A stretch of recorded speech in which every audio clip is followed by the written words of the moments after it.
Guys, punya keluarga yang berantakan, yang tiap hari isinya cuma drama, konflik, itu bikin mental capek banget ya. Energi kita tuh habis cuma buat bertahan supaya ya cuma tetap waras di rumah aja juga udah syukur gitu.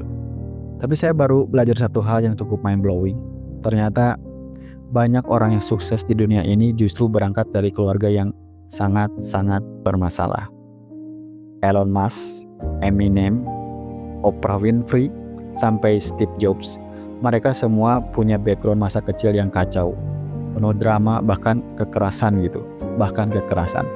Dan siapa yang bisa bantah mereka nggak sukses ya? Padahal mereka berangkat dari keluarga yang bermasalah gitu. Dan ini bukan saya ngarang-ngarang ya. Mereka sendiri yang sering speak up soal betapa beratnya masa lalu mereka gitu. Dan ternyata saya jadi merasa bersalah ya.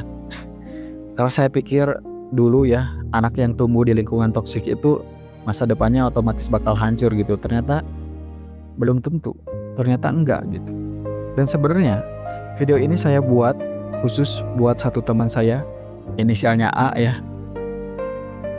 Dia yang suka curhat kalau dia udah capek dan sempat mikir buat menyerah karena merasa masa depannya suram gara-gara konflik keluarganya hancur gitu.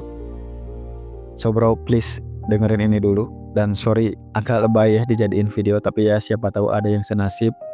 Jadi gak apa-apa kan ya.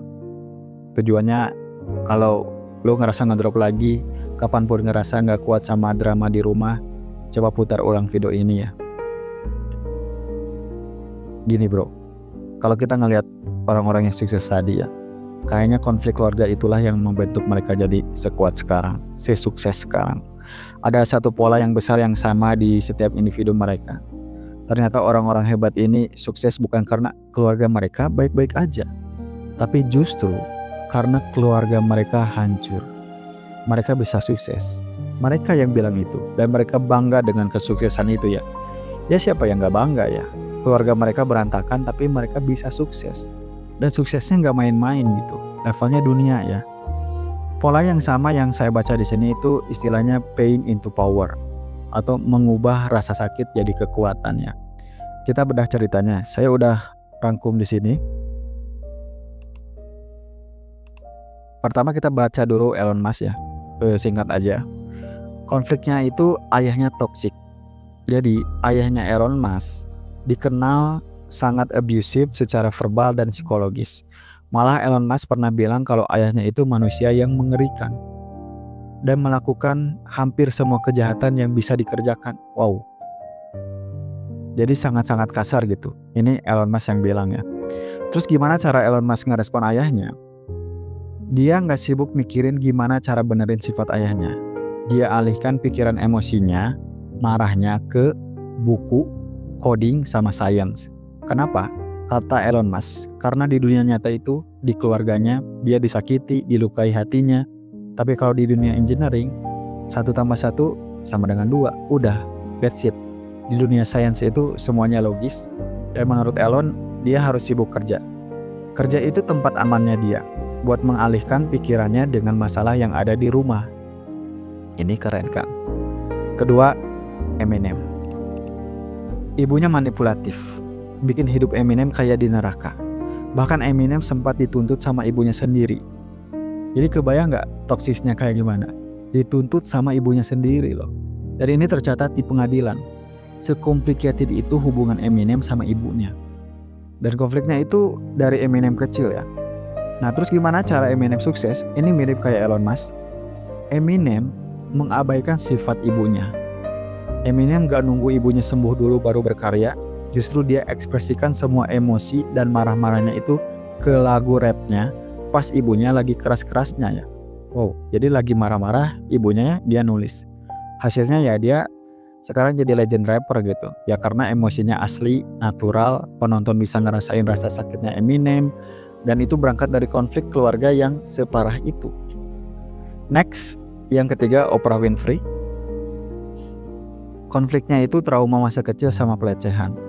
Saya baca di sini kondisi keluarganya lahir dari ibu yang masih remaja, hidupnya miskin, mengalami pelecehan seksual dari kerabat di usia kecil, terus kabur dari rumah.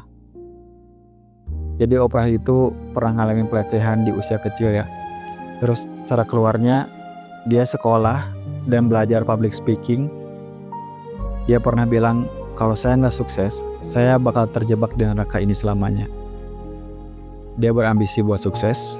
Dia jadiin luka masa lalunya sebagai alat kekuatan dirinya. Dia jadi sangat berempati sama orang-orang yang punya trauma masa lalu.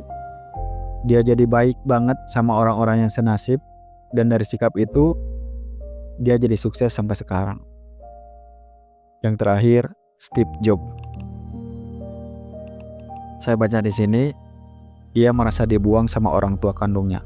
Wow, merasa dibuang sama orang tua kandungnya. Dia diadopsi keluarga lain, dan dia pernah bilang kalau luka batinnya itu gak punya kontrol penuh atas dirinya. Gak punya kontrol penuh atas dirinya. Kontrol diri sendiri juga gak bisa gitu.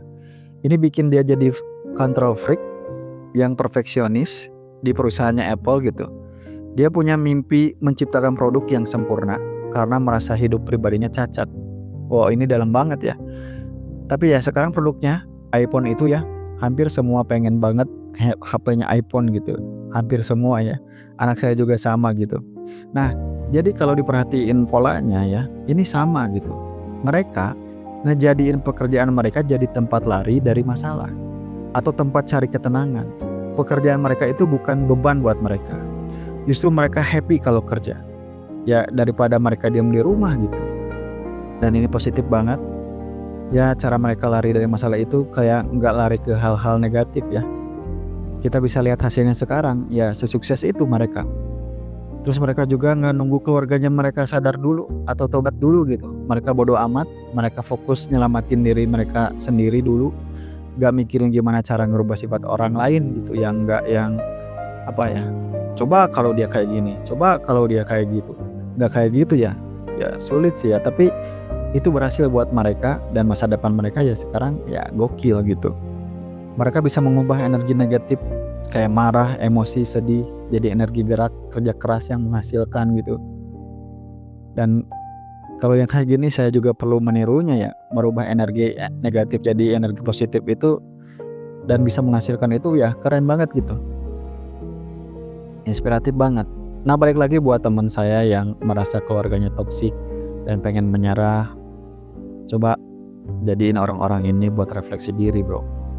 Saya tahu kamu sebenarnya punya kemiripan yang sama kayak Eminem atau Elon Musk gitu, cuman gak separah Eminem juga ya, yaitu rasa sakit sama tekanan gitu. Cuma bedanya cuma satu, yang tadi mereka jadiin rasa sakitnya itu jadi karya gitu. Makanya mereka sukses itu. Dan bukan cuma keluar dari keluarga yang banyak drama ya, mereka bisa sukses gitu.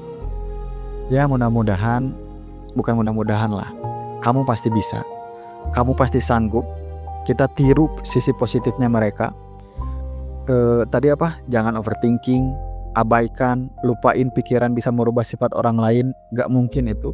Cuma Tuhan yang bisa ngasih hidayah ya. Dan bukan tugas lu juga gitu. Jadi semangat aja lah. Kita sama-sama belajar ya. Ya semoga aja kita bisa dan kita sukses seperti mereka gitu. Dan buat yang udah nonton sampai sini, thank you banget. Pelajaran hari ini yang kita bisa ambil adalah pain into power. Jadi merubah kelukaan gitu, rasa sakit jadi kekuatan gitu. Terima kasih banget udah nonton sampai sini ya. Mungkin itu aja. Saya Sulaksana. See you on next video. Semangat.